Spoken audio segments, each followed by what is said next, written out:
অ্যাবাকাশ জ্ঞান গন্ডাছড়া শাখার উদ্যোগে রবিবার সকাল ৮টা থেকে গন্ডাছড়া দুর্গাবাড়ি প্রাঙ্গণে শুরু হয় অ্যাবাকাশ জ্ঞান centre meet competition. Basic level, level 1 ও লেভেল 2 এই 3টি বিভাগে অংশ নেয় বহু ছাত্রছাত্রী এবং তারা অসাধারণ দক্ষতার পরিচয় দেয়। প্রতিটি বিভাগে প্রথম থেকে ষষ্ঠ স্থান পর্যন্ত বিজয়ীদের পুরস্কৃত করা হয়। বেসিক লেভেলে প্রথম স্থান অধিকার করে শুভ্রনীল দেবনাথ।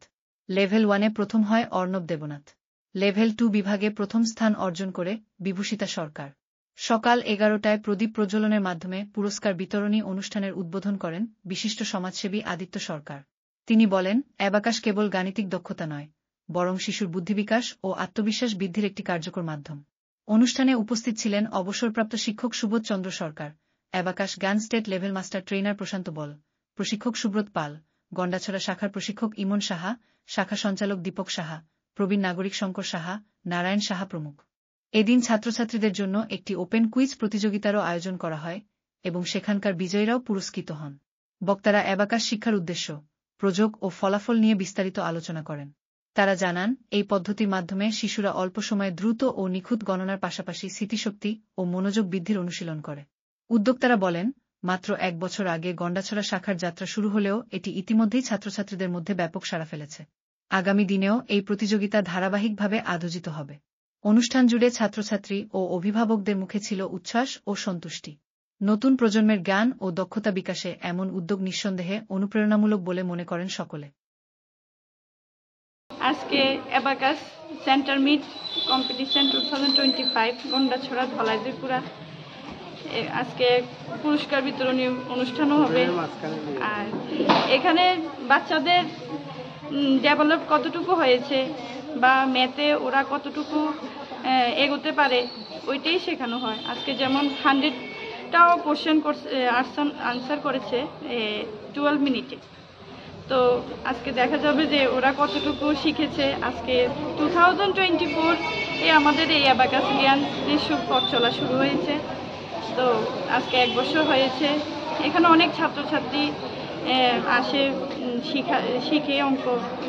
তো আজকে দেখা যাবে যে কতটুকু ডেভেলপড হয়েছে ম্যাথের মধ্যে, এটাই। আর আজকে 11টার সময় তো পুরস্কার বিতরণী অনুষ্ঠান, ওইখানে সবাই দেখতে পারবে যে ওদের কতটুকু ডেভেলপ হয়েছে। না, আমার প্রশ্নটা ছিল, which is the smallest state in India in area? Tripura. না, উত্তরটা হয়নি। আমি আবার বলছি, which is the smallest state in India in area? Goa. উত্তর সঠিক। আমি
হয়